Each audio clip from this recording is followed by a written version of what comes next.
ఈ వీడియోని లైక్ చేయండి, షేర్ చేయండి. ఎవరైనా ఇప్పటివరకు మా ఛానల్ని సబ్స్క్రైబ్ చేసుకోకపోతే కనుక దయచేసి సబ్స్క్రైబ్ చేసుకోండి. అలాగే ఈ వీడియోని చివరి వరకు చూడండి. గోచార రీత్యా ఈ సమయంలో ఈ రాశి వారికి ఏ విధంగా ఉండబోతుందో మనం ఇప్పుడు ఈ వీడియోలో వివరంగా తెలుసుకుందాం. ఈ సమయంలో ఈ రాశి వారికి సానుకూలంగా ఉంటుంది. గ్రహాల అనుకూలత కారణంగా ఈ రాశి వారికి మంచి ఫలితాలు అనేవి కనిపిస్తున్నాయి. కాకపోతే ఈ రాశివారు ఎక్కువగా ఆడంబరాలకు పోకుండా ఉండడం వలన ఇబ్బంది పడకుండా ఉంటారు. అలా వెళితే గనక ధనాన్ని ఎక్కువగా ఖర్చు చేయాల్సిన పరిస్థితులు కూడా కనిపిస్తున్నాయి. ఈ రాశి వారి యొక్క ఆరోగ్యం బాగుంటుంది. అలాగే ప్రయాణాలు ఎక్కువగా చేస్తూ ఉంటారు. చేసే ఉద్యోగంలో ప్రాధాన్యత పెరిగినప్పటికీ కూడా మనసులో ఏదో ఒక భయం అనేది ఎక్కువగా ఉంటుంది. అలాగే వ్యాపారం అనుకూలంగా ఉంటుంది. కొత్తగా వ్యాపారం చేయాలి అనుకునే వారికి కూడా ఈ సమయం అంతా అనుకూలంగా ఉంటుంది.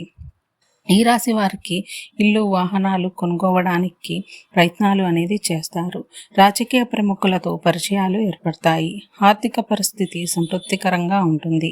వ్యక్తిగత కుటుంబ వ్యవహారాలు కొద్దిగా శ్రమతో కూడుకున్న వాటిని పూర్తి చేసుకోగలుగుతారు. ఆధ్యాత్మిక కార్యక్రమాలలోనూ పాల్గొంటారు. శుభ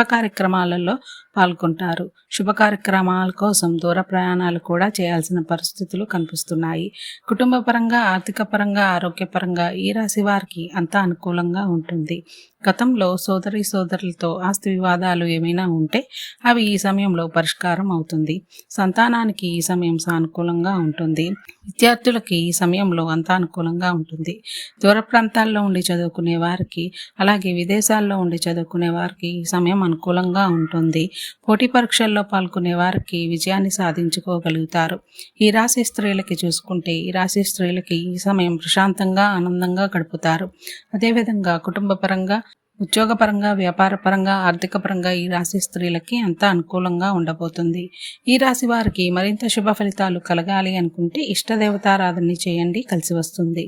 ఇలాగే ప్రతిరోజు మీ రాశి ఫలాలు తెలుసుకోవాలి అనుకుంటే మా ఛానల్ని సబ్స్క్రైబ్ చేసుకోండి.